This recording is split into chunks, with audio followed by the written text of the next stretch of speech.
Selamat berjumpa kembali di dalam layanan audio Sahabat Seperjalanan. Hari ini adalah hari Senin 18 April 2022. Tema renungan kita dengan judul Digoda Tidak Jatuh. Digoda Tidak Jatuh. Firman Tuhan terambil dalam 1 Petrus pasal yang pertama ayat yang ke-18. Demikian bunyi firman Tuhan. Sebab kamu tahu bahwa kamu telah ditebus dari cara hidupmu yang sia-sia, yang kamu warisi dari nenek moyangmu. Itu bukan dengan barang yang fana, bukan pula dengan perak dan emas. Mari kita berdoa. Bapa yang di dalam sorga, di tengah-tengah hidup penuh dengan godaan, bagaimana kami menjadi pribadi dan anak-anak Tuhan. Tatkala kami digoda, kami tidak jatuh. Dalam nama Tuhan Yesus kami berdoa. Amin. Shalom sahabat seperjalanan yang dikasihi Tuhan, digoda tidak jatuh. Mari kita belajar tentang apa itu esensi godaan. Godaan itu adalah mengandung penipuan. Karena nampaknya dari luar baik, tapi di dalamnya busuk. Nampaknya dari luar benar, tapi di dalamnya penuh dengan kesalahan. Itulah yang sifatnya godaan. Dan godaan sifatnya adalah bukan untuk mementingkan dirimu, tapi kepentingan buat orang yang menggoda dirimu sendiri. Sahabat seperjalanan, godaan itu bisa dari luar. Yang disampaikan tadi oleh saya adalah godaan dari luar, yang mencoba agar engkau jatuh ke dalam godaan-godaan tersebut. Dan yang cukup menarik, semua bentuk godaan adalah seakan-akan ingin meningkatkan, ingin menaikkan kehidupanmu. Namun akibatnya bukan meningkatkan, bukan menaikkan, tapi menjerumuskan, menjatuhkan.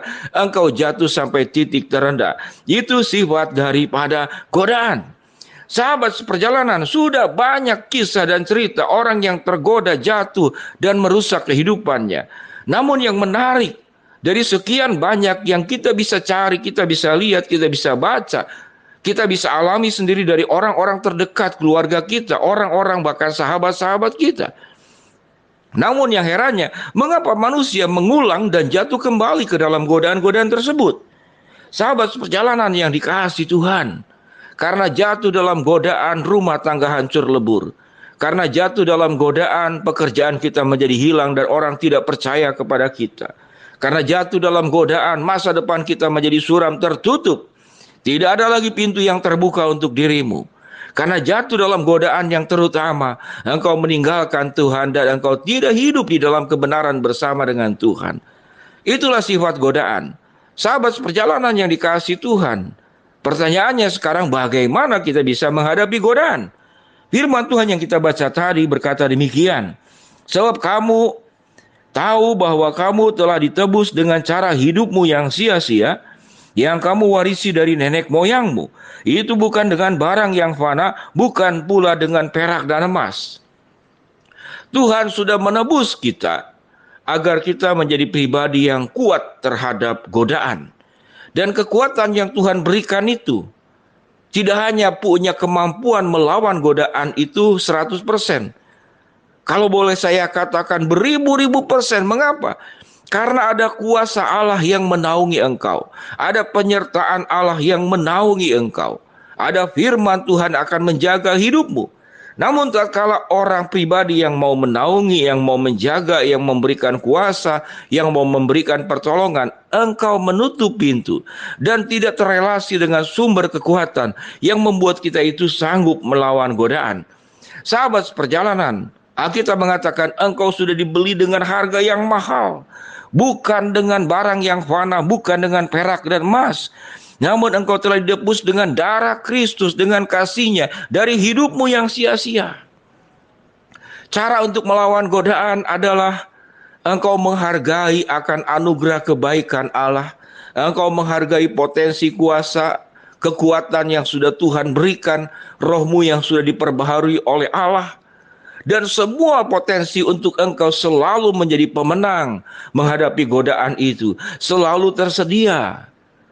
Stoknya itu selalu ada. Kalau kita bicara tentang bensin yang semakin mahal, minyak yang semakin hilang, stoknya bisa hilang. Kita ingin membeli sesuatu, kadang-kadang kita tidak ada uang, uangnya bisa hilang. Namun kekuatan Allah Di dalam memampukan kita menghadapi godaan, itu stoknya selalu tersedia, bahkan berlimpah. Maka yang pertama, engkau harus terhubung dengan Tuhan. Engkau harus punya waktu bersama dengan Tuhan. Sama seperti handphone yang harus waktu di charger akan selalu diisi kepada apa? Kepada sumber listrik yang membuat handphonemu itu tidak baterainya drop, bahkan mati sama sekali. Tak kala engkau terhubung, maka sumber energi, sumber pertolongan, sumber kuasa, sumber tuntunan, itu lengkap ada pada setiap diri kita masing-masing. Sahabat seperjalanan yang dikasihi Tuhan, bagaimana kita tidak jatuh tatkala digoda? Maka jelas engkau harus selalu terhubung dengan Tuhan. Engkau harus belajar terus merenungkan kebenaran firman Allah, menghafalnya, mengingatnya, berdoa agar firman-Nya selalu melekat dalam hidupmu dan hidupmu selalu ditopang oleh kuat kuasa dan pertolongan Tuhan. Namun kalau kita menolaknya, kita sudah tahu bahwa handphone kita sudah mau tinggal 2%, engkau biarkan, tidak mungkin, pasti akan diisi. Tapi banyak orang percaya, bahkan handphonenya sudah tidak ada baterai, sudah mati pun, dia tetap hidup tenang-tenang saja. Imannya tidak diperkuat, hidupnya tidak dekat dengan Tuhan. Dia berjalan dengan tetap dalam hidup dalam kesia-siaan. Padahal kita sudah ditebus bukan dengan barang fana, bukan dengan perak dan emas. Sudah ditebus dari cara hidup kita yang lama dan sia-sia. Sahabat seperjalanan yang dikasihi Tuhan, sewaktu engkau sudah ada kelekatan dengan Tuhan, engkau akan sanggup menghadapi godaan. Engkau bisa membedakan mana yang benar dan salah, mana yang memikat namun menghancurkan. Engkau tidak akan sentuh, apalagi engkau menjalaninya dan menghidupinya. Di dalam segala aspek, baik godaan kepada lawan jenis, bahkan sesama jenis pun sekarang berbahaya.